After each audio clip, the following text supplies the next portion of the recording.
and welcome to the Courtenay Turner Radio Hour. As always, it's an honor to be here with you on Worldwide Radio, WWCR. And we are in the new year, right? I believe this is January 6th, and my birthday is going to be next week. So all the holidays, I hope everyone had a wonderful new year, very Merry Christmas, Hanukkah, all the things, and that we're ready for this new year. I think it's going to be a wild one. So we're going to talk a little bit about Game B. We've been kind of doing this. I've been doing a ton of research, and I've been doing kind of a multi-part series trying to lay the foundation for you to get all these concepts, because there's just so much. So hopefully that's been helpful, and hopefully laying these layers of bricks, if you will, is giving you more clarity, and maybe we'll kind of sum some of this up. Not that it can really be summed up, because Game B is still a vision, so it doesn't actually exist. But we're going to show you why I believe it's important, at least, and maybe you will agree. I just did for the Rising Tide Foundation today, so I'm a bit tired, but it was a long one. I think the presentation was like 3 hours, and then we did a Q&A, and it was on this topic. So you will be listening to much less of that, because I do not have 3 or 4 hours with you, unfortunately. But when that is released, if you're interested in more of this kind of material, then I'm sure that will be up on, and I'll find links on my website to, promote it, or my socials. But definitely this will be up on my website, and that is CourtenayTurner.com. And I spell my name like Courtenay. So if you are listening along, I will repeat that again. I will spell it for you. It is CourtenayTurner.com, and I will be posting this afterwards on my podcast platform, so you can look at some of the visuals that I'll have posted, or just listen to it again if there were things that you didn't catch the first time around. And as I'm inviting you over to my website, I would encourage you to support in any way you possibly can. I hate to sound like such a beggar, but I really cannot continue without your support. And there are, of course, ways that you can support that are totally free, and those are greatly appreciated as well. So you can follow me on my socials. You can just follow me on if you listen to the podcast, certainly, giving me a 5-star rating. And if it's one of the audio platforms that allows you to leave comments, a review, then maybe say some kind words. Those things cost you nothing, just a little bit of your time, but they go a long way. And of course, on all of the podcast platforms, if you like, share, subscribe, that does go a long way as well. So, share it with a friend you think will find the information of value. And of course, smash that like button. So all those things are free, and I greatly appreciate them. But unfortunately, those things don't pay my bills. So I would greatly appreciate any fiscal support if you are in a position to do so. So I have many ways you can do that on my website. I have a little orange circle with a coffee mug in the middle, and that is where you can buy me a coffee or a few. And I always greatly appreciate the generous flow of coffee that I receive. So you can leave me a little message there as well. And then we also have the snail mail, which the founder of Game B actually apparently coined the term. I had no idea that's when it came from Jim Rutt. But yeah, so if you want to go analog, send me a letter, fiscal support, whatever you wish, to Courtenay Turner at 6041 Rural Plains Circle, Suite 110, number 106, Franklin, Tennessee, 37064. So again, that is 6041 Rural Plains Circle, Suite 110, number 106, Franklin, Tennessee, 37064. And then I do have a Substack that I started a few months ago, and I would greatly appreciate any support over there. I will be starting to do premium content there. So if you want content that is ad-free and possibly getting it first as well, then this is the place to go. I'm going to be doing that on my Substack. It is not a huge amount. It's about $8 a month. I know for some people that's not feasible, but if it is something that's feasible for you, it would help me out tremendously. So if you can be a paid member, I greatly appreciate that. And either way, if you can subscribe and follow me there, all the support is greatly appreciated. So that is my Substack, Courtenay Turner Substack. And then, of course, the Cognitive Liberty Conference is still up, and you can still get tickets to watch the replay. And this is something I am super passionate about. I think it was a phenomenal event. It was in August. I know that seems like so long ago now, but it really wasn't, and it's been a whirlwind. So we are probably going to be putting that up on the Substack, but in the meantime, you can watch the replay there. So that is cognitivelibерtyconference.com. Check that one out. And then we also have some great products. And then we also have the relax saunas. So if you are listening to this on the radio, and if you watch this when it goes up, you are still going to be in the extended discount. They are extending it till the 8th, I believe, maybe the 12th. You'll have to check on the website. But if you click the link below, you will still get they will honor the price from 2024. And then if you put in the code COURTZ, COURTZ, you will get your $100 discount. So now is the time, and it is the dead of winter here. So if you are considering one of these phenomenal saunas, I truly love my sauna. I use it daily, usually multiple times a day. I personally am always cold, so I tend to hop on in there, and I feel energized and ready to get back to my day. So promo code COURTZ, COURTZ. And this is where you can get any of these far infrared saunas and lamps. So check that out and get your $100 discount. But it's really several hundred. I believe it'll be a $300 total if you get it before the 8th, because they're honoring the price from last year. So we also have the rncstore.com. And this is where you can get all of your Laetrile B17 products, and all the store discount for site-wide is using the promo code COURTZ, COURTZ. You will get a 10% discount. And this is where you can get all of your immune boosting B17 product. And we have several other really great products on the site, so definitely check that out. We also have the restorewithcourtz.com. So if you can't remember all that, don't worry. I will have a link below the podcast. I will also have a link on my website. You'll see a little graphic for it. And there's so many great benefits. I have just started wearing these LifeWave patches, and the idea is that they help boost your own glutathione. So this is going to improve all of your natural healing modalities. So they talk about all these great benefits that you can look on the website. I don't want to go through everything. This is on restorewithcourtz.com, but there you can look at all the science behind it, all of the great health benefits. But it would take me a bit to go through it. But this is a way that you can naturally activate your own stem cells. So I know stem cells are like miracle for many people. I have several friends who have used stem cells. Unfortunately, they have to travel elsewhere to other countries to do it, but they've had great results with it. And this is a way that you can boost your own body's stem cells, so you can activate your own natural healing response. So check that out at restorewithcourtz.com. And I do have some other other products. I'm not going to go through all of them now because I have a lot to cover, but I greatly appreciate any type of support that you can give. So head on over to CourtenayTurner.com and check all of that out. All right, so let's dive into it. So as I said, I think it was a 3-hour presentation, and we are going to do, I think this is going to be, I think I have like 45 minutes left. So we'll get into it and start with this. I covered a little bit on some of the previous episodes I did in the Phoenix the Republic episode with Brett Weinstein. We talked a little bit about Game B. I showed the video from Jim Rutt on the Rebel Wisdom podcast with Brett Weinstein.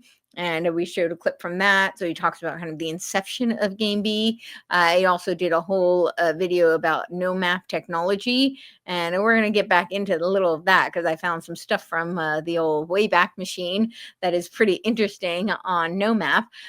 So we'll get into some of that on this hour. And but just to recap, so what is Game B and what was the story behind it? And, Jim Rutt actually just recently started to put on his own Twitter that people were asking about the origins of it. You can find that video is a few hours long, the one with verbal wisdom, and he does go through the entire thing. But the Cliff Notes version is that essentially they were trying to create a new political party, and this political party was called the Emancipation Party. And I I will actually go through some of the initiatives of the Emancipation Party because I think it's interesting for people to hear what they're doing because it's totally connected to the Game B framework and all of the uh, things they're trying to implement in Game B. So I'll talk about that in just a minute. But essentially, it really failed. And this Emancipation Party was very similar to a lot of other political movements that I'm seeing in a very similar sphere, kind of connected to Game B. It's kind of getting past, it's like transpolitical. They actually call it transpolitical. So they're moving past the two-party system and they're creating kind of a new vision for politics. And now, if you've been following me for a while, you know that I obviously have some issues with a two-party system. I do think that it is kind of a Hegelian dialectic. I think that in some ways it was probably created to be such. George Washington, the President of the United States, did warn us against the two-party system. He said that it would be a loophole for foreign entanglement, and he didn't say that it would be a conduit for them to weaponize Hegelian dialectic, weaponized tactics, but it certainly seems like that is what has come to fruition. So, and I think that is what he was hinting at as well. So it didn't go over because they were, in the words of Jim Rutt, he talks about how the boomers were super excited about it. They were super stoked, really on board. But he said that to create a political movement with the boomer generation was not a very feasible vehicle. So he then was looking at Gen X and he said they were kind of on board, but, not super excited, but he felt like he could corral them. But then the millennials loved the platform, and we'll get into that and why I think they loved it. Like you said, they were super excited. However, the idea of a political party was an anathema to them. So they didn't like the fact that it was a party. They loved the platform, but they didn't like the idea of it being a political party. And then Game B came out of this. It was the Stanton meetings in 2011 where they were discussing this concept of Emancipation Party. And of course, Brett Weinstein was involved in these Stanton meetings in the inception. And it was Thor Mueller who told Jim that you need to keep this concept of Game B for branding. So when they splintered off and they started to work more on the, conceptual framework of a future of civilization, the, sociological operating system for humanity, essentially, they decided to keep the name Game B. The Emancipation, I'm just going to quickly go through this because I think that it is really relevant. And like I said, there are lots of political movements that I'm seeing like this. I've mentioned Christopher Life's United Independent Party, which is just oxymoronic in its name. How are you united and independent? But that's very much what they are trying to create, is synthesis of this united but independent, and that not just Christopher Life, but the Game B people. I watched this video with Christopher Life from 2020. They all talk about using these meta crises, and so it's very interesting that so many of these came out of that time period in 2020. There's the People's Party, which has a very long history going all the way back to like the bimetallists. And so, the people who are advocating using silver, and of course, then they ended up using gold, but they eventually took us off the gold standard altogether. But that has a long history and through current time. So there are a bunch of these, but this is the Emancipation Party. And so they talk about some of their reforms. They talk about free money. In the free money system, new money is not created through bank loans in destructive combination of credit and money policy. Instead, when money expands, we need more money to keep prices stable. We simply create more money and deposit it as a social dividend into the accounts of every citizen. Real transparency. The reform will ensure that all transactions, legal entities, and transactions in securities will be world viewable. The buyer, the seller, the amount, the price, full documentation will be available to all. The essence of real transparency must be the ability to follow the money. Open finance by eliminating the advantage the investment banks and hedge funds have over individual investors by revealing their financial information for everyone to see. Participation becomes open to everyone through peer-to-peer lending, and we'll see this in Game B. Peer-to-peer is a term they use a lot.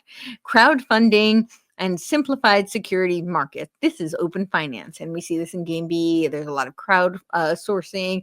They call it a gift economy.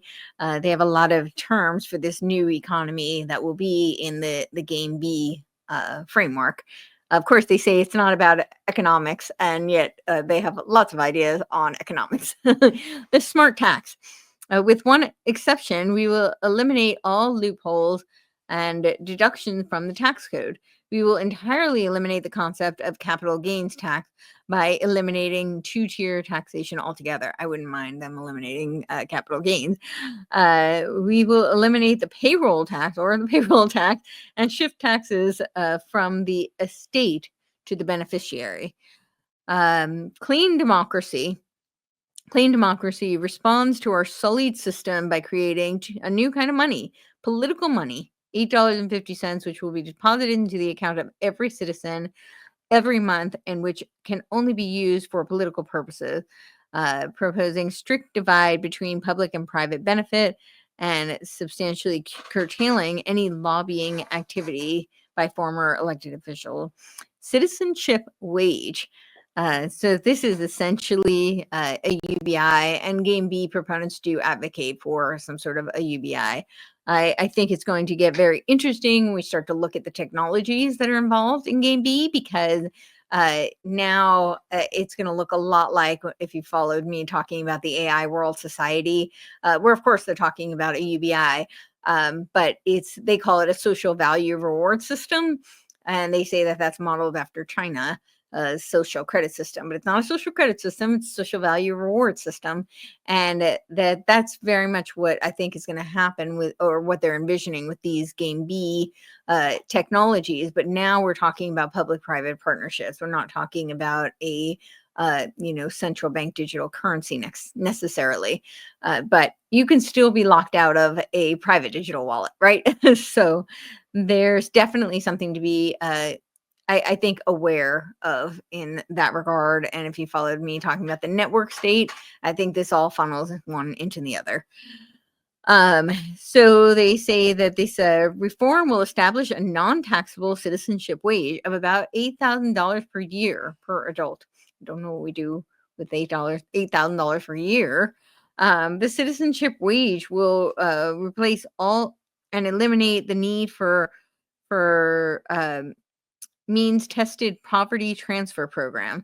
The wage is actually a dividend vested to every American citizen as an equal share of the national equity created by the contributions to national prosperity. And then open creation within this context of citizenship wage, each citizen will receive $10 a month of spending money that can be used to fund the creation of intellectual property. Anything created under this program would be considered in the public domain. This would be the final step towards a future of superabundance via the rise of what we call non-rivalrous economics. Non-rivalrous is a very big term in Game B. And I really think of Game B. I talked quite a bit on this show about the Age of Aquarius. Of course, this stands for Research Institute's Changing Images of Man document comes into play here. They popularized the concepts of that in the Aquarian Conspiracy book by Marilyn Ferguson, which was the assistant to Willis Harman. He used her name as the pen name for the book that he popularized the ideas of Changing Images of Man document. And this was all about moving out of the age of Pisces, which values the individual, and post-industrial, the industrial era, and competition, and then moving into the non-competitive, into the collaborative, the collective, and that's the age of Aquarius. So I see game B very much as moving out of the age, the game A, which seems to be kind of this, they call the age of Pisces, and then moving into the game B, non-rivalrous, as they call it, which is the age of Aquarius. So when they talk about this open creation and non-rivalrous economics, that's kind of what they're addressing here, but it's just different names, very similar concepts. Drug peace. Emancipation Party will seek the earliest possible end to the drug war, federal prohibition of marijuana use, and the federal prohibition of marijuana use, leaving the question of legalization to the states. We're already seeing this. This is definitely already in the works, but I think next we're going to see a lot of other psychedelics come into play.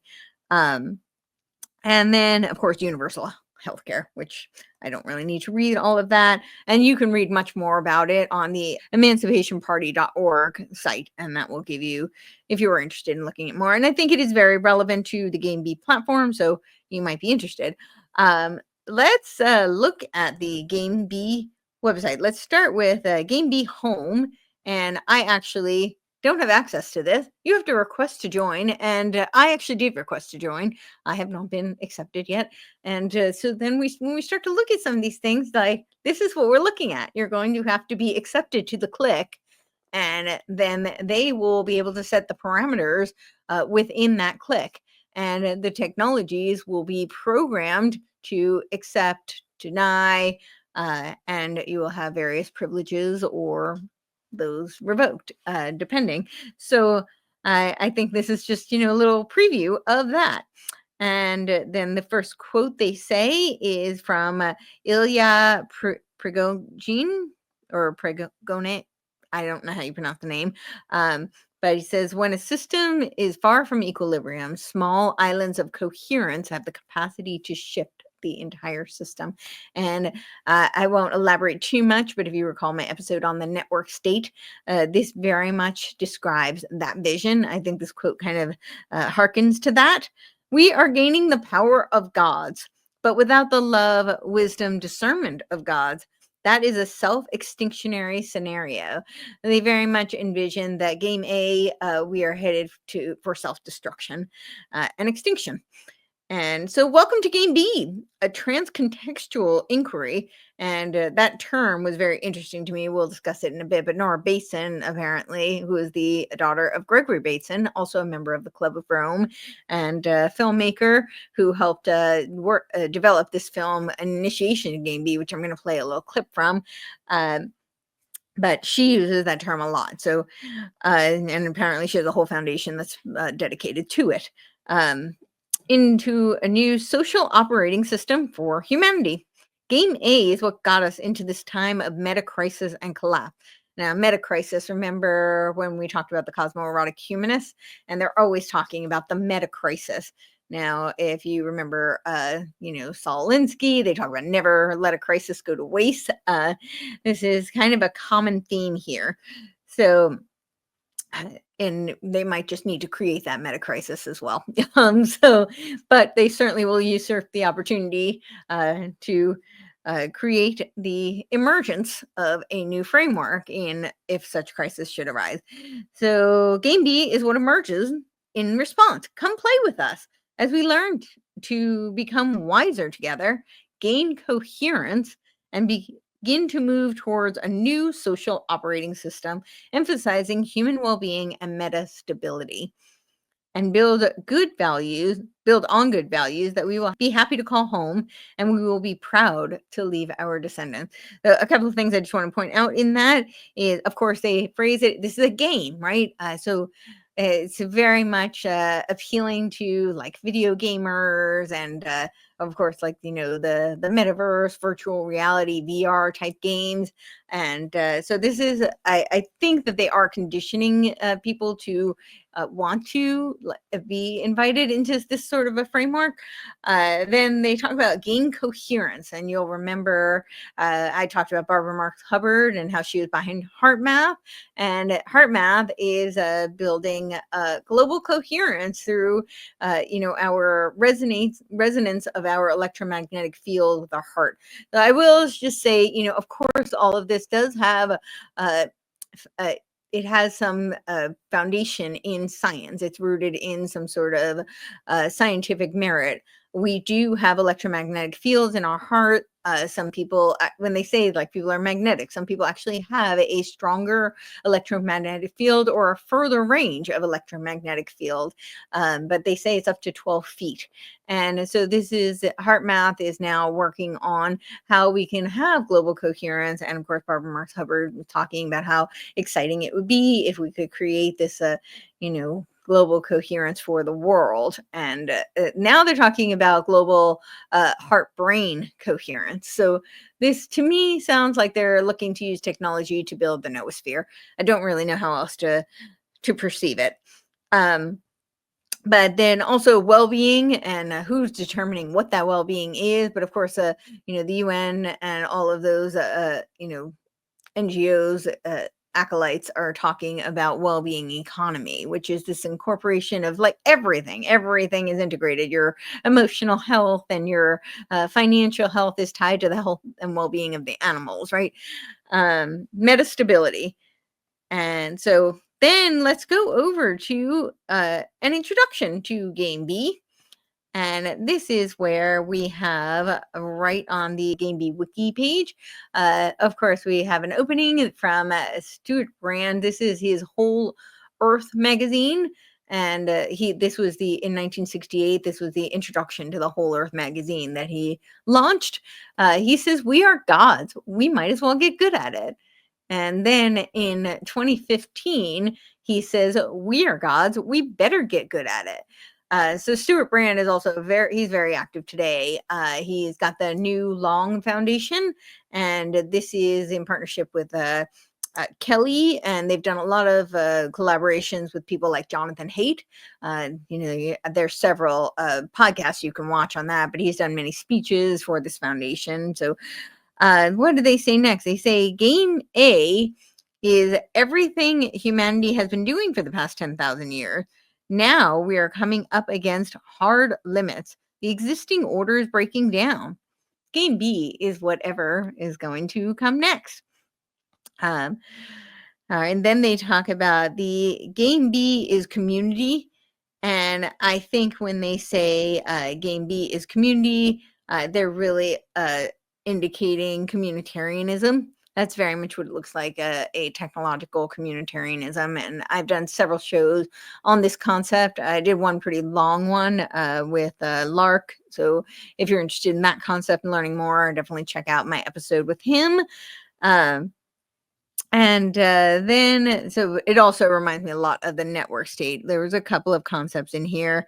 Again, they use that quote from Ilya, and I apologize. I don't want to butcher his name, so I'm not going to try it again. But they repeat that, and then they say that they are a community of all occupations, thinkers, doers, bodhisattvas, business people, economists, ecologists, visionaries, and pragmatists.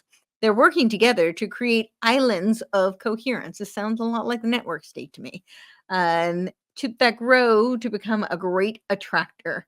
So that's a term they talk about. Jim Rutt talks about the fifth attractor. Daniel Schmachtenberger talks about the third attractor. And this is a way of living that succeeds and spreads because it is resilient, sustainable, and more effective than the status quo.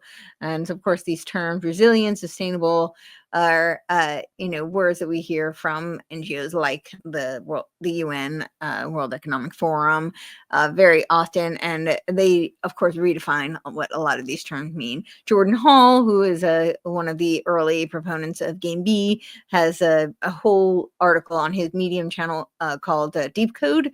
And he talks about how sovereignty has been redefined. It does not mean what we thought it meant. So imagine that. They're really good at using words that are very familiar to us, and then they redefine them for us. This seems like a playbook I have seen before. So Game B has working groups that in economics, currency, monetary theory, the future of cities, political metamodernism, and nation states. So metamodernism is it's kind of just the synthesis of modernism and postmodernism. They're very big on their synthesis. I think they must have studied Hegel. Permaculture, parenting, and intentional communities. So that is the communities, and then they talk about the solution to the wicked problems of today. Of course, Game A, right? This is, and interestingly enough, in my one of the first episodes, I did talking about Game A, Game B. I also talked about Brett Weinstein, and I showed his speech from the Rescue the Republic, where he says, it's a republic if we can phoenix it, not a republic if you can keep it. It's a republic if you can phoenix it. And I think that this is what we're seeing with Game A to Game B, right? It's this concept of we have to, tear it down so that we can build it back better. And this is the idea of the phoenix, rising up from the ashes, the rebirth. This is Rosicrucian kind of symbolism that I did talk about, so I won't go into too much detail now. But they keep saying Game A is going to self-destruct, or we might have to self-destruct it because we need to move into Game B. And so they talk about E.O. Wilson. They use a quote from E.O. Wilson. And if you followed some of my work on the NACs, the natural asset companies, you'll remember I talked about E.O. Wilson quite a bit because he had this concept of the half Earth, and he wrote a book on the half Earth agenda, which is what the 30 by 30 agenda is a stepping stone towards. And we'll see with these technologies, with the Game B, they keep talking about precision agriculture. It's much like precision medicine. And, of course, in order to be able to have this accountability for precision, quote unquote, you have to have a means of tracking, right? So it becomes a surveillance mechanism, and they entice you because, of course, we want to have. This was Obama who was launching this precision medicine in the United States, but it does come out of a UN initiative, and of course, Bobby Kennedy. RFK is very much a supporter of this precision health medicine. And on the surface, it sounds great. I mean, they sound like it's targeted health, but they're using digital twins to do this, and they're tracking all of your data. And we buy into it. I'm totally guilty. I'm wearing, one of these rings that gives you all this data, biometric data.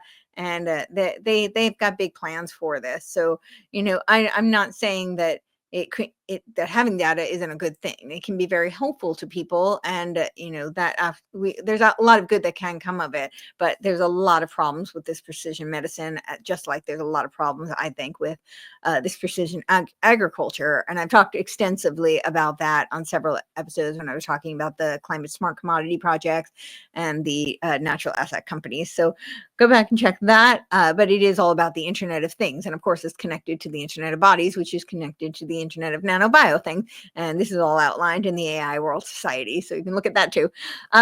So they say, so E.O. Wilson, the quote that they use is, "We have Paleolithic emotions, medieval institutions, and godlike technology." So what does it sound like Game B is really going to be? It really sounds like it's basically this utopian techno-socialist framework with AI governing our ethics. That's really kind of what it boils down to. And if you look at the UNESCO has a whole blueprint on AI ethics. And of course, the AI World Society does as well. The UN has some documents on it. So I think that whether or not, but Game B wants to build charter schools for Game B. Jim Rutt talks about that in his A Journey to Game B that he lays out in 2020. And to me, that's just like re-education camps, right, for Game B. So now they keep saying how they're so decentralized and it's all local. But if you have a charter school, that means you have a government funding, which is top down, right? Just to clarify. So, okay. So then what else do they say? They say that we understand the processes of complex self-organizing systems like never before. Um, and they say these processes are nonlinearity, second order effects, probability networks, holism, symbiosis, and evolution. And then they talk about their concepts such as cosmolocalism. Again, these like oxymoronic kind of hybrid terms. It's cosmo and local. Like it's like the United Independent Party. How does this all work? New economic. I think it works through synthesis. By the way, that is what I think it is. Which is Alf Haven. Right, we've gone through that concept many times. New economic zones, the regenerative movement, charter cities, they're not just charter schools, but charter cities, and game theory may provide a way forward. But of course, they need to be tried and tested. And they keep saying how the next world is going to unfold. So Game B is going to build the new world order. So what else do we have here? Let's see. There was also, I just wanted to go through a little bit of this on the Game B wiki. They have lots of people. I might come back and go through the people in a bit. A lot of them will be very familiar to you. A lot of intellectual dark web type characters, and Joe Rogan has platformed a lot of these people, so they probably will be very familiar to you. But before I get into that, on the Game B, they talk about how they talk about some of these concepts of Game B and what will be. So they said Game B is notoriously difficult to think about and talk about for a very good reason, that if you were using conceptual structures that came out of Game A to do so, you may very well be poisoning the well. And this is Jordan Hall who says this. And this is so this is very interesting because they keep saying how it's like local and decentralized and everybody's welcome, but they basically lock you out if you're not already initiated. And so this is, they also say that a lot of social engineering will be required in order to achieve Game B. And many of them say this. So this is Jordan Hall who says this. He was formerly Jordan Greenhall, but he now goes by Jordan Hall. I don't know why he changed his name, but he did. And then Daniel Schmachtenberger has also been quoted on podcast and in some of his writing, where he talks about how social engineering will be required in order for Game B to come to fruition.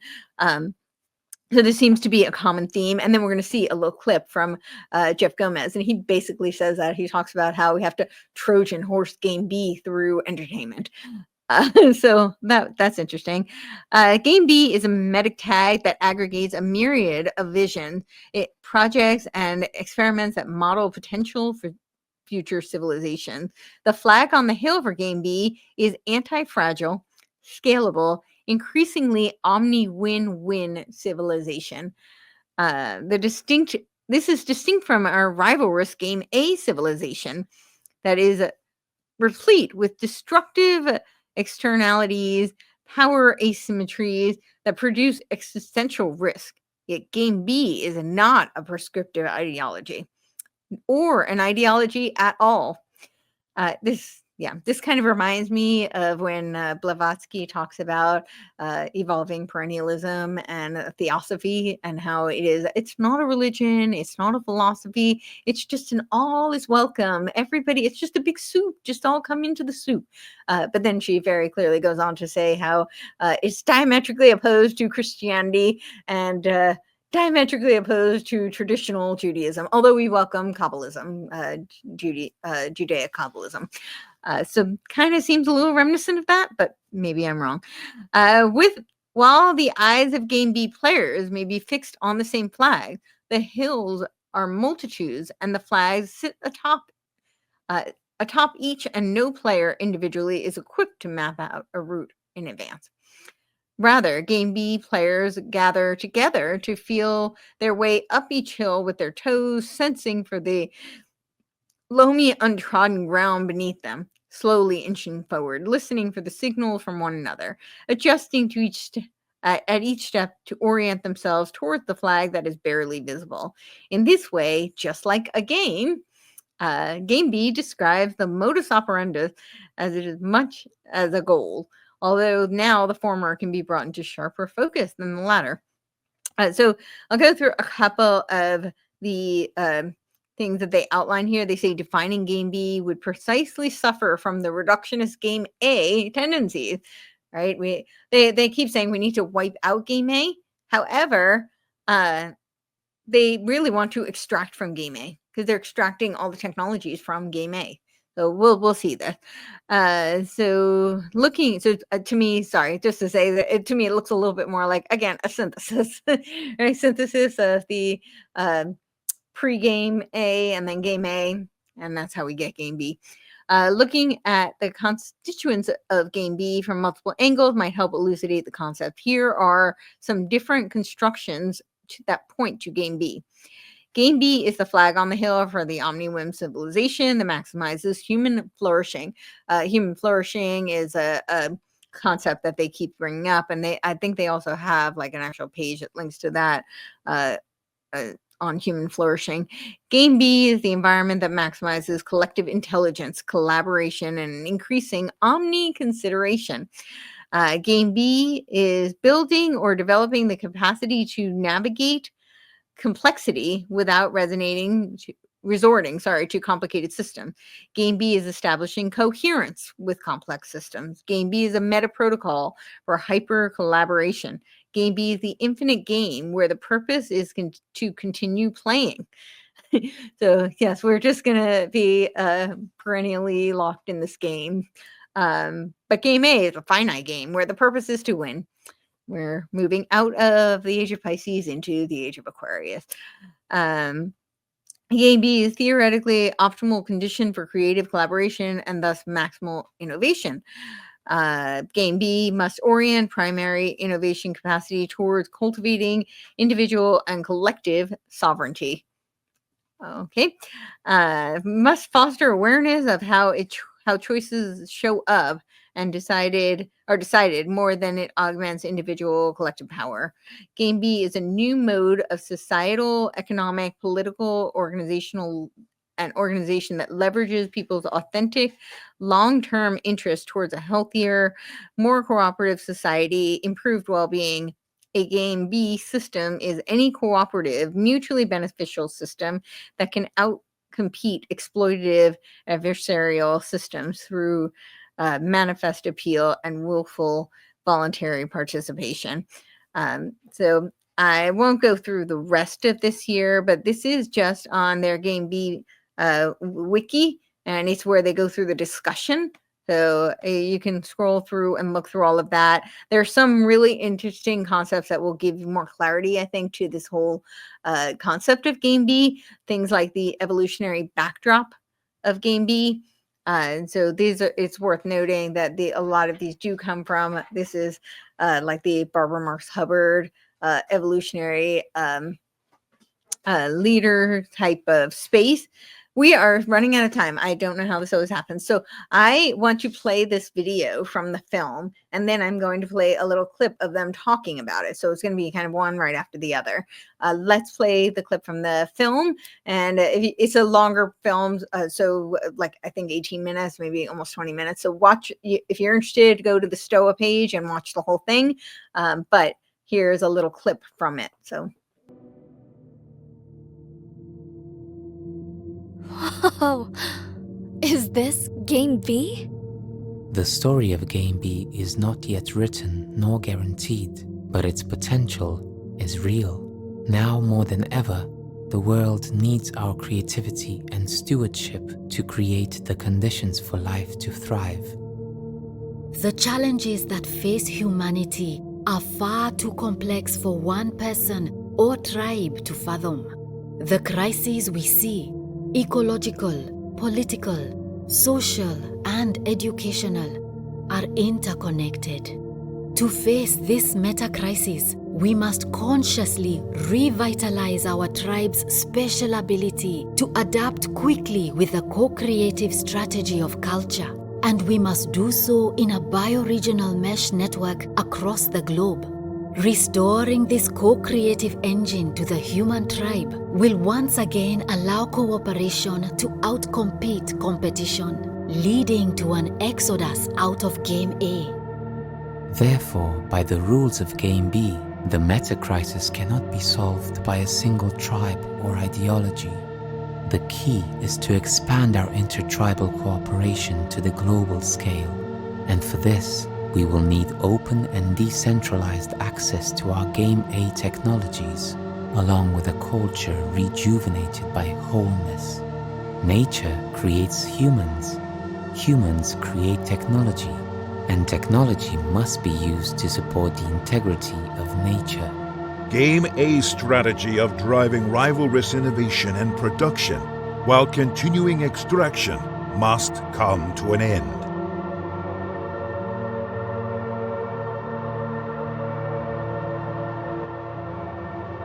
At the heart of this co-creative strategy of culture is a space to rediscover each other and our relationship with nature.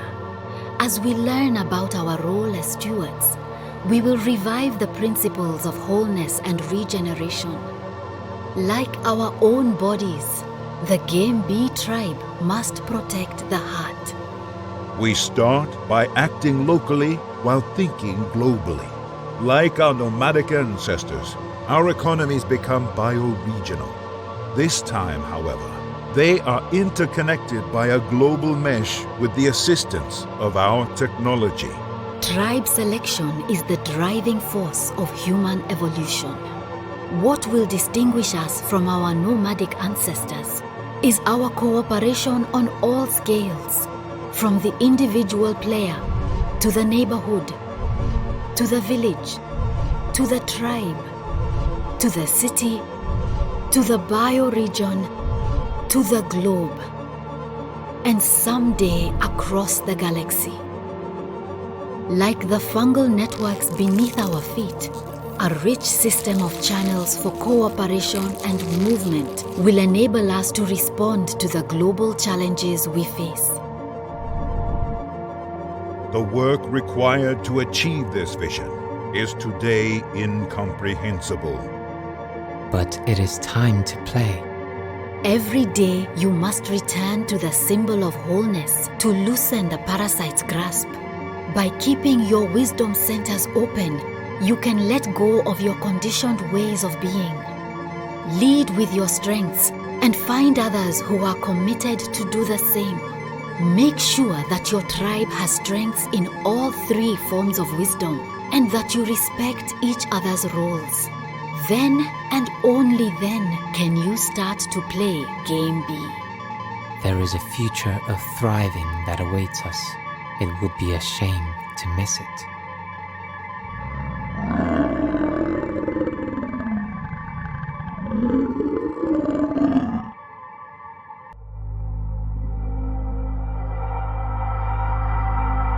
So there is so much we could say about all of that, but we don't have much time left. So I just want to point out for those who are listening on the radio, in the video, you can see that she ends it by holding this, it's an NFT coin.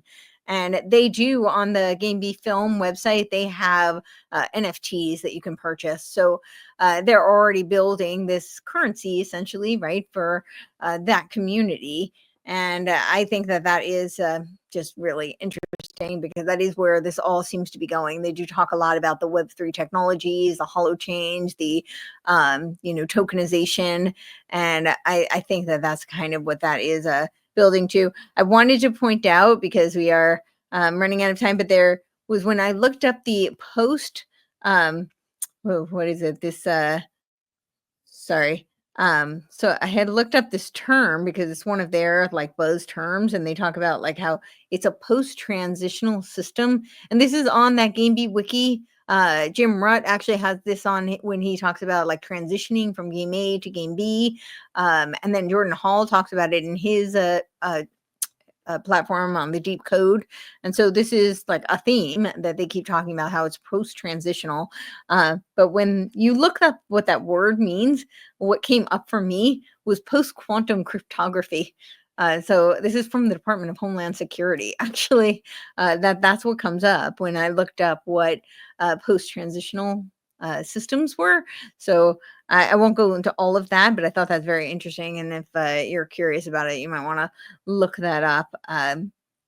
They talk about the advancement of quantum computing technology, which is something that, Game B is very much described. They talk about how we are entering the age of the quantum computer. And of course, that's going to enable us all to have collective intelligence and be a contributor in this collective intelligence and be part of the noosphere. So I am debating for the next, because I did want to show this video clip, and maybe I will, and then we'll just do, I'll continue some of these other themes in the next one. But before I do want to show a little preview because I was able to find out on this on the Wayback Machine, the No Map, and I know we did a whole episode on No Map. And so just for those of you who have heard it, if you have not, go back and check that out. But if you have, I think this will be interesting to you because on this webpage, they literally say how this is based on building Teilhard de Chardin's vision of the noosphere. And let me see if I can find it so I can read off some of this stuff to you. They say it is imaginal technology. So it says, No Map is a novel breakthrough internet technology innovation, the brainchild of prophecy of a generation of futurists. No Maps is catalytic, enabling technology for humanity's dawning imaginal age, mimicking the most powerful computer on the planet, the human mind. No Map invites its users to play in the powerful and magical universe of the global brain simulation, heralded by Teilhard de Chardin as humanity's omega point. No Map's digital brain awakens our fullest creative potential as a conscious and wholly interconnected species. They go on to talk about cellular data storages, which of course the holons, we've talked about that before. I'm going to, in the next, I'll go through some of the technologies and we'll look at this in a deeper, with more time. But yeah, let's play this clip where he talks about how he's going to Trojan Game B into film. So much, but it doesn't feel whole to me to think about a Game B as not aligning with that kind of energy.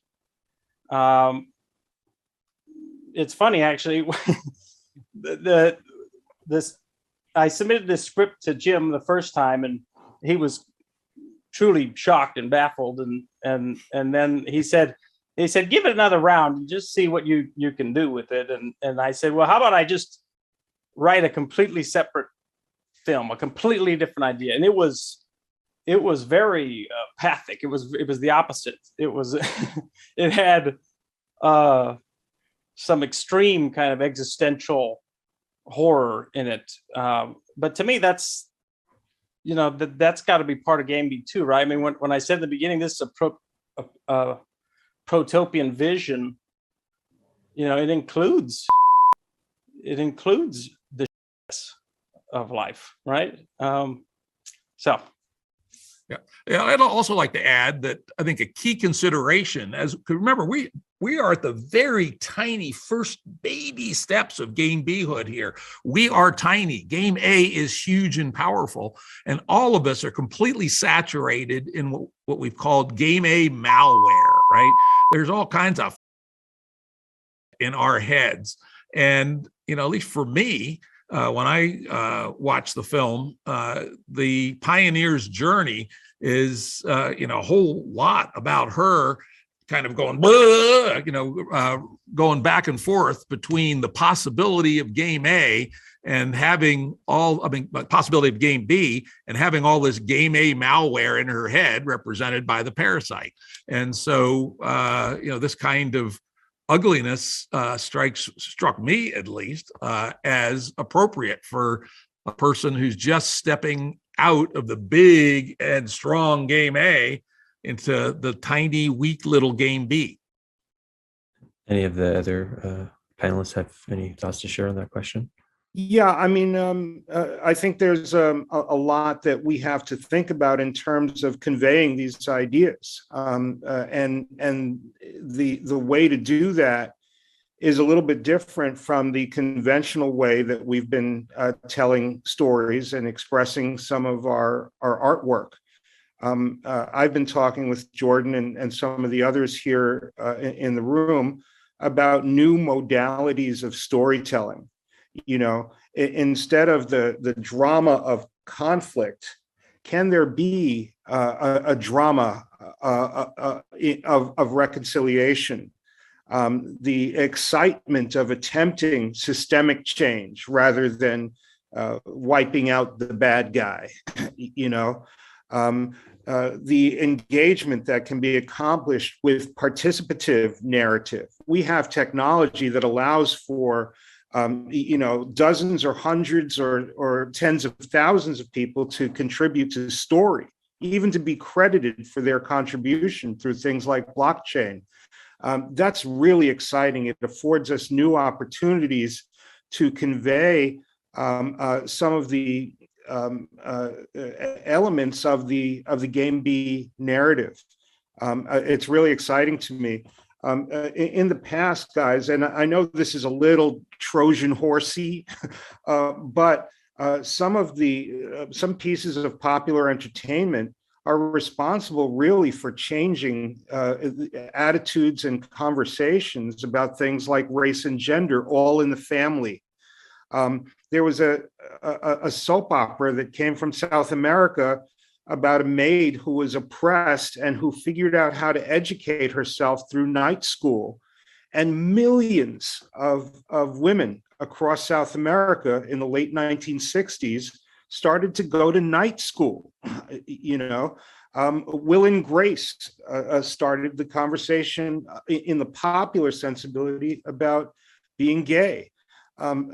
We can do this with Game B narratives and Game B components. I'm pledged to.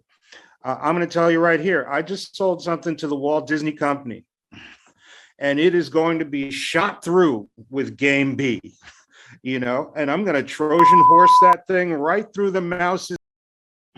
So, you know, let's all try and do that if that's our inclination. There can be some Malcolm X's in the room, but a few Trojan horse through the mouses. This is how like Game B language is created. We're creating culture right here. There you go. Best meme ever. Yeah, the graduate student of the future who's unraveling how Game B ended up being the world operating system.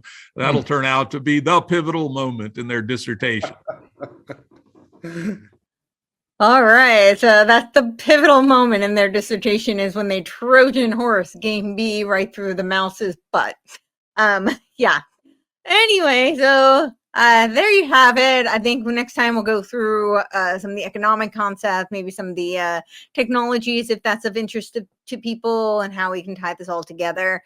As I said, I did do a 3-hour presentation earlier today, so this was, you know, a snippet of it. But please support my work if you want to see more.